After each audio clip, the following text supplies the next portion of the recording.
ಮಕ್ಕಳೇ, ಒಂದು ದಿನ ಗುರುಗಳು ತಮ್ಮ ಶಿಷ್ಯರಿಗೆ ಪಾಠ ಮಾಡುವಾಗ ಒಂದು ಸೊಗಸಾದ ಕಥೆಯನ್ನ ಹೇಳಿದ್ರು. ಕಥೆ ಯಾರಿಗಿಷ್ಟ ಇಲ್ಲ? ಎಲ್ಲರಿಗೂ ಇಷ್ಟ. ಅದು ಮಕ್ಕಳಿಗೆ ಕಥೆ ಮುಖಾಂತರ ಪಾಠನ ಕೇಳಿದ್ರೆ ಅದು ಕಣ್ಣಿಗೆ ಕಟ್ಟಿದ ಹಾಗೂ ಇರುತ್ತೆ, ಹಾಗೆ ತಲೆಗೂ ಹೋಗುತ್ತೆ, ಮನಸ್ಸಿಗೂ ಇಳಿಯುತ್ತೆ. ಸರಿ, ಇಲ್ಲೂ ಕೂಡ ಗುರುಗಳು ಕಥೆ ಹೇಳೋದಿಕ್ಕೆ ಶುರು ಮಾಡಿದ್ರು. ಯಾವುದು ಆ ಕಥೆ?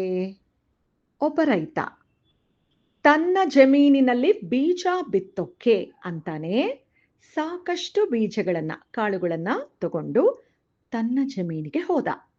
ಅಲ್ಲಿ ಹೋಗಿ ಬೀಜನ ಎರಚುತ್ತಾ ಬಂದ. ಹಾಗೆ ಎರಚಿದ್ದು ಕೆಲವು ರಸ್ತೆ ಮೇಲೆ ಬಿತ್ತು, ಇನ್ನು ಕೆಲವು ಕಲ್ಲಿನ ಮೇಲೆ ಬಿತ್ತು, ಇನ್ನೊಂದಷ್ಟು ಮುಳ್ಳುಗಳ ಮೇಲೆ ಬಿತ್ತು. ಆದ್ರೆ ಸಾಕಷ್ಟು ಬೀಜಗಳು ಫಲವತ್ತಾದ ಭೂಮಿಯ ಮೇಲೆ ಬಿತ್ತು. ಸರಿ, ಒಂದಷ್ಟು ದಿನಗಳಾಯ್ತು. ಈಗ ಅವನು 4 ಕಡೆ, ಬೇರೆ ಬೇರೆ ಕಡೆ ಅವನು ಎರಚಿದಂತಹ ಬೀಜಗಳು 4 ಕಡೆ ಹೋಗಿ ಬಿದ್ದಿತ್ತಲ್ಲ, ಅದ್ರ ಕಥೆ ಏನಾಯ್ತು?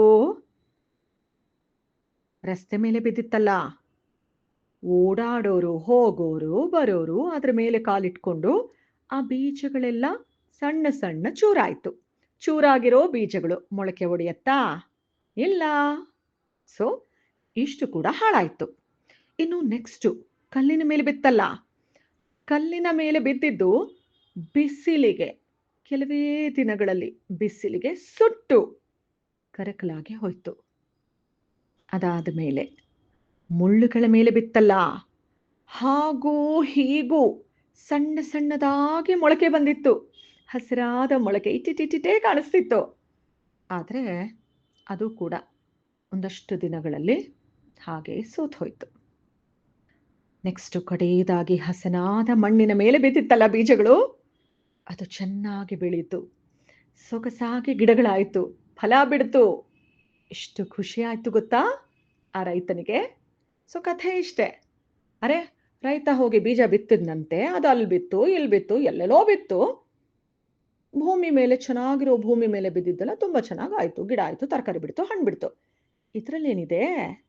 ಹಾಗನ್ಕೋಬೇಡಿ, ಕಥೆ ಇನ್ನೂ ಇದೆ. ಇದೇ ಪ್ರಶ್ನೆನ ಶಿಷ್ಯರು ಕೇಳಿದ್ರು. ಅರೆ, ನಮ್ ಗುರುಗಳು ಏನ್ ಹೇಳ್ತಾ ಇದಾರೆ ಕಥೆ? ನಮಗೂ ಗೊತ್ತಲ್ವಾ, ಎಲ್ಲೆಲ್ಲೋ ಬೀಜ ಬಿತ್ತಿದ್ರೆ ಅದು ಬರಲ್ಲ. ಏನೋ ಮನ್ಸಲ್ಲಿದೆ ಗುರುಗಳಿಗೆ, ಅವರೇ ಹೇಳ್ತಾರೇನೋ ಕೇಳೋಣ ಅಂತ ಇನ್ನೂ ಅವರ ಕಿವಿಗಳನ್ನ ಚುರುಕು ಮಾಡಿಕೊಂಡು ಗುರುಗಳನ್ನೇ ನೋಡ್ತಾ ಇದ್ರು. ಆಗ ಗುರುಗಳು ಹೇಳ್ತಾರೆ, ಮಕ್ಕಳೇ, ಇದು ತುಂಬಾ ಸರಳವಾದ ಕಥೆ, ಆದ್ರೆ ನಿಮಗೆ ಇದರ ಒಳಾರ್ಥ ಹೇಳ್ತೀನಿ, ಕೇಳಿಸ್ಕೊಳ್ಳಿ.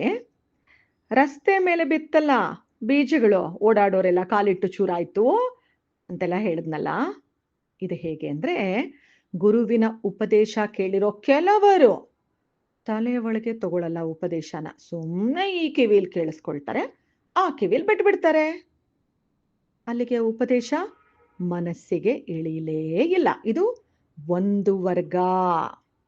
ಇನ್ನು ಕಲ್ಲಿನ ಮೇಲೆ ಬಿತ್ತಲ್ಲ, ಸುಟ್ಟು ಕರಕಲಾಗಿ ಹೋಯ್ತು ಅನ್ನಲ್ಲ, ಈ ರೀತಿ ಜನಗಳು ಏನು ಅಂದ್ರೆ, ಗುರುಗಳ ಉಪದೇಶನ, ಪಾಠನ ತುಂಬಾ ಚೆನ್ನಾಗಿ ಕೇಳಿಸ್ಕೊಳ್ತಾರೆ, ಆಹಾ ಎಷ್ಟು ಚೆನ್ನಾಗಿದೆ ಅಂತ. ಆದ್ರೆ ಆ ಉಪದೇಶ ಬೇರು ಬಿಡೋದಿಕ್ಕೆ ಅಲ್ಲಿ ಜಾಗನೇ ಇರಲಿಲ್ಲ. ಕಲ್ಲಿನ ಒಳಗಡೆ ಬೇರು ಇಳಿಯತ್ತಾ? ಸಾಧ್ಯನೇ ಇಲ್ಲ. ಯಾಕೆಂದ್ರೆ ಅವರ ಮನಸ್ಸು ಆ ಉಪದೇಶಗಳನ್ನ, ತತ್ವಗಳನ್ನ ತಗೊಳ್ಳೋ ಅಷ್ಟು ಪಕ್ವತೆ ಇರಲಿಲ್ಲ. ಇನ್ನೂ ಹುಡುಗಾಟ, ಏನೋ ಹೇಳ್ತಾರೆ ಕೇಳಿಸ್ಕೊಳ್ಳೋಣ, ಕೇಳಿಸ್ಕೊಳ್ಳೋಕೊಂದು ಚೆನ್ನಾಗಿದೆ, ಆದ್ರೆ ಬೇರು ಬಿಡ್ಲಿಲ್ಲ. ಇನ್ನು 3ನೇ ರೀತಿ ಜನ, ಮುಳ್ಳುಗಳ ಮೇಲೆ ಬೀಜ ಬಿತ್ತಲ್ಲ, ಅದು ಹಾಗೂ ಹೀಗೂ ಮೊಳಕೆ ಹೊಡಿತು ಅಂತ ಹೇಳಿದ್ನಲ್ಲ, ಅದು ಅವರು ಕೂಡ ಉಪದೇಶನ ಆನಂದವಾಗಿ ಕೇಳಿಸ್ಕೊಂಡಿರ್ತಾರೆ. ಎಷ್ಟು ಚೆನ್ನಾಗಿದೆ ಈ ಪಾಠನ, ನಾನಂತೂ ಫಾಲೋ ಮಾಡ್ಬೇಕಪ್ಪ ಅಂತ ಅನ್ಕೊಂಡಿರ್ತಾರೆ. ಆದ್ರೆ ಜಗತ್ತಿನ ಮೋಹ, ಇಂದ್ರಿಯಗಳ ಸೆಳೆತ, ಅಬ್ಬಬ್ಬಾ ಎಷ್ಟಿರುತ್ತೆ! ಕಾಮ, ಕ್ರೋಧ, ಲೋಭ, ಮೋಹ, ಮದ, ಮಾತ್ಸರ್ಯ, ಇದು ಯಾರನ್ನು ಬಿಡುತ್ತೆ? ಎಲ್ಲರಲ್ಲೂ ಇದೆ ಅಲ್ವಾ? ಈ ರೀತಿ ಇರುವಂಥ ವಿದ್ಯಾರ್ಥಿಗಳಲ್ಲಿ ಎಷ್ಟೆಷ್ಟೋ ಕಷ್ಟಪಡ್ತಾರೆ, ಹಾಗೂ ಹೀಗೂ ಉಪದೇಶನ ಕೇಳಿಸ್ಕೊಂಡು ಅದು ಮೊಳಕೆ ಒಡೆಯೋ ಹಾಗೂ ಆಗತ್ತೆ, ಆದ್ರೆ ಅದನ್ನ ಅನುಸರಿಸಕ್ಕಾಗಲ್ಲ. ಜಗತ್ತು ಅನ್ನೋ ಒಂದು ದೊಡ್ಡ ಭ್ರಮೆಯಲ್ಲಿ, ದೊಡ್ಡ ನಾಟಕದಲ್ಲಿ ಸಿಕ್ಕಾಕೊಂಡ್ಬಿಟ್ಟಿರ್ತಾರೆ. ಹಾಗಾಗಿ ಉಪದೇಶ ಇಳಿಯೋದೇ ಇಲ್ಲ. ಇನ್ನು ಕಡೆಯದಾಗಿ ಹಸನಾದ ಮಣ್ಣಿನ ಮೇಲೆ ಬಿದ್ದಂಥ ಬೀಜಗಳು ಎಷ್ಟು ಚೆನ್ನಾಗಿ ಮೊಳಕೆ ಒಡೆಯತ್ತೆ, ಸಸಿ ಆಗತ್ತೆ, ಗಿಡ ಆಗತ್ತೆ, ಸಾಕಷ್ಟು ದೊಡ್ಡದಾಗತ್ತೆ, ತರಕಾರಿ ಬಿಡತ್ತೆ, ಹೂವುಗಳು ಬಿಡತ್ತೆ, ಹಣ್ಣು ಬಿಡತ್ತೆ. ಒಟ್ನಲ್ಲಿ ಆ ಬೀಜದ ಸಾರ್ಥಕತೆ ಉಂಟಾಗತ್ತೆ. ಈ ರೀತಿ ಇರೋಂಥ ಮಕ್ಕಳು, ಅವ್ರಿಗೆ ಗುರುಗಳ ಉಪದೇಶ ಕೇಳಿಸತ್ತೆ, ಮನಸ್ಸಿಗೆ ಇಳಿಯತ್ತೆ, ಅರ್ಥ ಮಾಡ್ಕೊಳ್ತಾರೆ. ಅದನ್ನ ಕಷ್ಟಪಟ್ಟಾದ್ರೂ ಸರಿ ಅನುಸರಿಸುವುದಕ್ಕೆ ಪ್ರಯತ್ನ ಪಡ್ತಾರೆ. ಅರ್ಥ ಆಗ್ಲಿಲ್ವಾ? ಗುರುಗಳನ್ನ ಮತ್ತೆ ಕೇಳ್ತಾರೆ. ಮತ್ತೆ ಮತ್ತೆ ಕೇಳ್ತಾರೆ. ಪುನಃ ಅರ್ಥ ಮಾಡ್ಕೊಳ್ತಾರೆ. ಆ ಉಪದೇಶಗಳನ್ನ ಮನಸ್ಸಿಗೆ ಇಳಿಸ್ಕೊಳ್ತಾರೆ. ಜಗತ್ತು ಅಂದ್ರೆ ಏನು ಅಂತ ಅರ್ಥ ಮಾಡ್ಕೊಳ್ತಾರೆ. ತನ್ನ ಇಂದ್ರಿಯಗಳನ್ನ ಮೀರಿದ್ರೆ ಸಂತೋಷವಾಗಿರ್ಬೋದು ಅನ್ನೋದನ್ನ ಕಾಲಕ್ರಮದಲ್ಲಿ, ತಕ್ಷಣಕ್ಕೆ ಯಾರಿಗೂ ಗೊತ್ತಾಗಲ್ಲ, ಅರ್ಥನೂ ಆಗಲ್ಲ. ಕಾಲಕ್ರಮದಲ್ಲಿ ಆ ಮಕ್ಕಳಿಗೆ ಅರ್ಥ ಆಗತ್ತೆ. ಗುರುಗಳು ಬಿತ್ತಿದ ಬೀಜನ ಹಸನಾಗಿ ಅವರು ಮೊಳಕೆ ಬರೋ ಹಾಗೆ ಮಾಡಿ, ಸಾಕಷ್ಟು ದೊಡ್ಡ ಗಿಡವನ್ನಾಗಿ ಮಾಡಿ, ಮರವನ್ನಾಗಿ ಮಾಡಿ, ಮಹಾವೃಕ್ಷವನ್ನಾಗಿ ಮಾಡ್ತಾರೆ. ಅಂದ್ರೆ ಗುರುವಿನ ಉಪದೇಶನ ಅಷ್ಟು ಚೆನ್ನಾಗಿ ಮನಸ್ಸಿಗೆ ಇಳಿಸ್ಕೊಳ್ತಾರೆ. ಇದು 4ನೆಯ ರೀತಿಯ ವಿದ್ಯಾರ್ಥಿಗಳು, ಶಿಷ್ಯಂದ್ರು. ಈಗ ಹೇಳಿದ್ನಲ್ಲ, 4 ರೀತಿನಲ್ಲಿ ನೀವ್ ಯಾರು ಅಂತ ಒಂದ್ಸಲ ನೀವೇ ಕೂತು ಆಲೋಚನೆ ಮಾಡಿ. ಅರ್ಥ ಆಯ್ತಾ ಮಕ್ಕಳೇ? ಅಂದ್ರು ಗುರುಗಳು. ಹಾಗಾಗಿ ಗುರುಗಳು ಶಿಷ್ಯರಿಗೆ ಮಾತ್ರ ಹೇಳಿದ ಕಥೆ ಅಂತ ಅನ್ಕೋಬೇಡಿ. ನಮಗೂ ಕೂಡ ಗುರುಗಳು ಹೇಳಿದ ಕಥೆ ಇದು. ಒಂದ್ಸಲ ನಾವು ಯೋಚನೆ ಮಾಡೋಣ, ನಾವು ಎಂಥ ಶಿಷ್ಯರು ಅಂತ.